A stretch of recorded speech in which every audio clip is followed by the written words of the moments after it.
Hello everyone, this is Dr. Shilpi Sharma. Welcome back to my channel holistic healing. Previous video में हमने बात की थी बेली फैट के बारे में. बेली फैट क्या होता है, किन कारणों की वजह से होता है. इस वीडियो में हम बात करेंगे कि हम बेली फैट को कैसे रिड्यूस कर सकते हैं. So stay tune.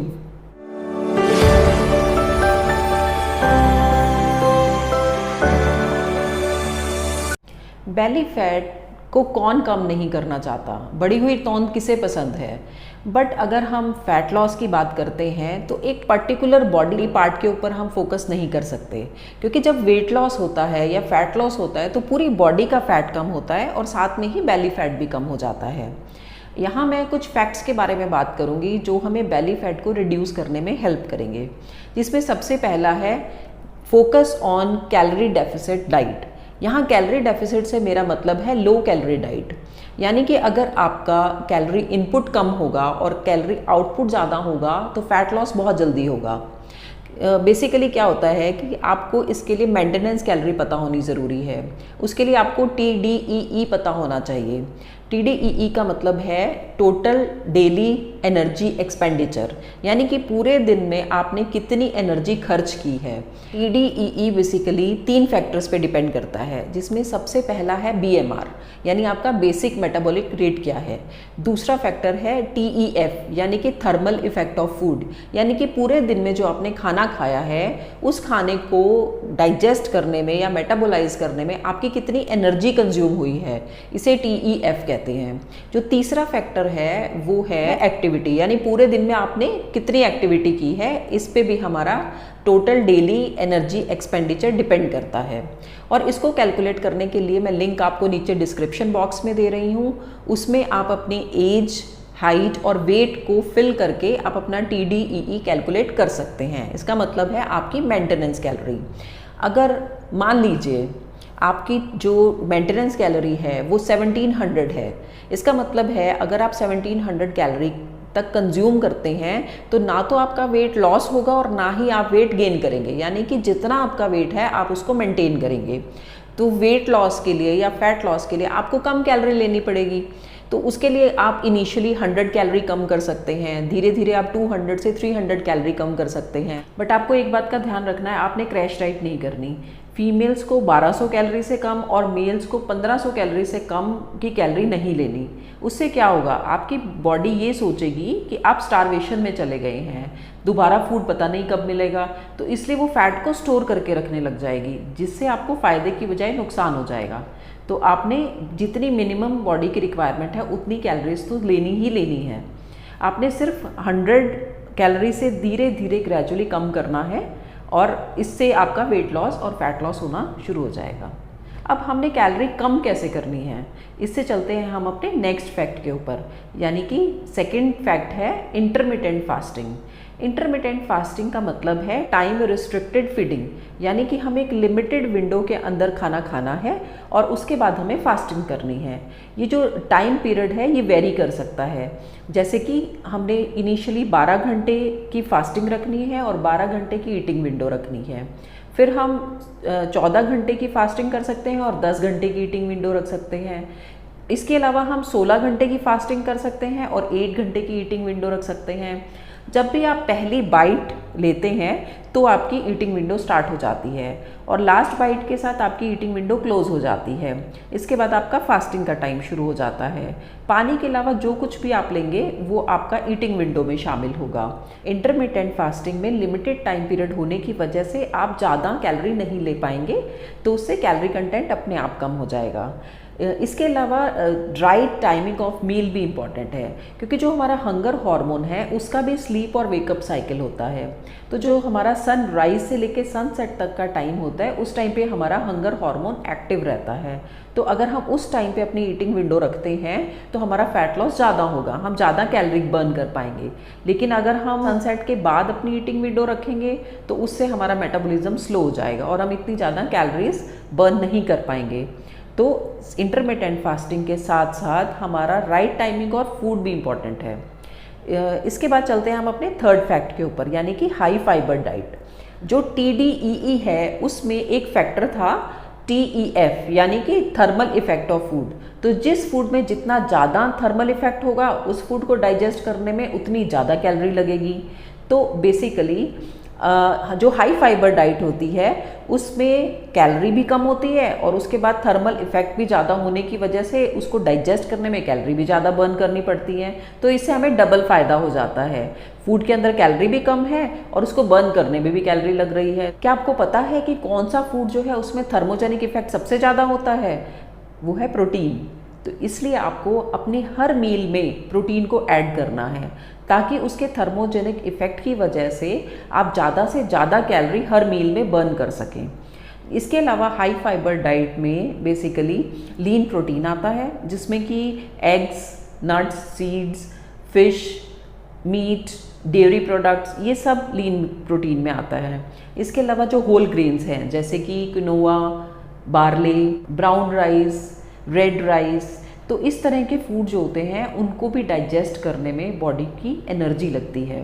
इसके अलावा फ्रूट्स और वेजिटेबल, क्योंकि ये हाई फाइबर फूड हैं तो इनको भी बर्न करने में बॉडी को ज़्यादा एनर्जी कंज्यूम करनी पड़ती है। लेकिन हमने processed food, can food, refined floor, इनको अवॉइड करना है बिकॉज ये जो है मेटाबॉलिज्म को स्लो कर देते हैं। तो अब हम चलते हैं अपने चौथे पॉइंट पे, यानी कि एक्सरसाइज। अब हमने TDEE कैलकुलेट करने में एक फैक्टर था एक्टिविटी, यानी कि अगर हमारा सीडेंट्री लाइफस्टाइल है तो हमारी एक्टिविटी भी कम होगी जिसकी वजह से हम कम कैलोरी बर्न करेंगे। लेकिन अगर हम एक्टिविटी को बढ़ा देंगे तो कैलोरी आउटपुट भी ज़्यादा हो जाएगा। तो उससे क्या होगा, हम ज़्यादा कैलोरी बर्न कर पाएंगे और अपने लो कैलोरी के गोल को ईजिली अचीव कर पाएंगे। इसके लिए आप डेली 10,000 स्टेप्स जो है वॉकिंग कर सकते हैं। इसको भी आपने ग्रेजुअली इंक्रीज करना है, पहले थोड़े स्टेप से स्टार्ट करिए, फिर धीरे धीरे आप 10,000 स्टेप पर डे पर आ सकते हैं, उससे भी कैलोरी बर्न होती है। इसके अलावा सबसे अच्छा तरीका है कैलोरी बर्न करने का रेजिस्टेंस ट्रेनिंग या फिर वेट लिफ्टिंग।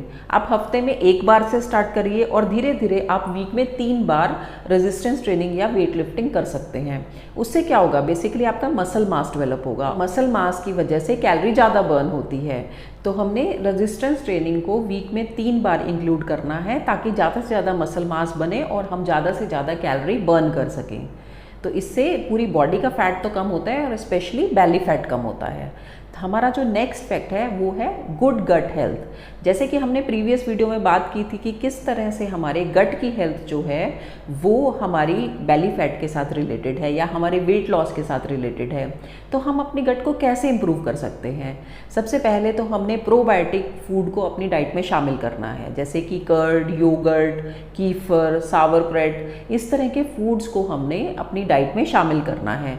दूसरा, आपने एंटीबायोटिक्स का प्रयोग बहुत कम करना है, बहुत ही ज़रूरी जब हो तभी आपने एंटीबायोटिक्स लेनी है और कोशिश करिए उसके साथ प्रोबायोटिक भी ऐड करिए। तीसरा, हमने फर्मेंटेड फूड ऐड करने हैं, जैसे कि ढोकला, इडली, डोसा, इस तरह के फूड्स को आप अपनी डाइट में शामिल करिए।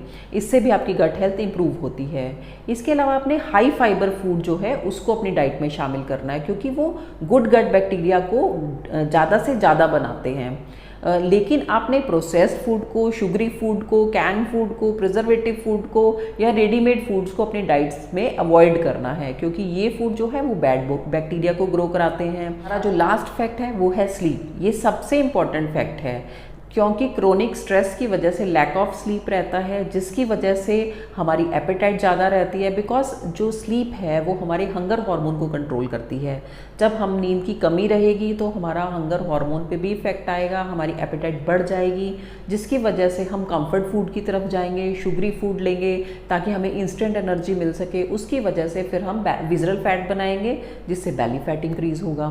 तो स्लीप का बहुत बड़ा रोल है बेली फैट को कम करने में। उसके लिए आपको कुछ मेजर्स लेने पड़ेंगे जो कि आपको हेल्प करेंगे एक प्रॉपर स्लीप के लिए। इसके लिए आप सुबह जल्दी उठकर सन गेजिंग कर सकते हैं। सुबह 10 से 15 मिनट एटलीस्ट जब सूर्य उदय होता है उस टाइम पर सन गेजिंग करिए या सनलाइट में 10 से 15 मिनट आप वॉक कर सकते हैं। इससे आपकी जो सर्केडियन रिदम है वो बैलेंस होती है।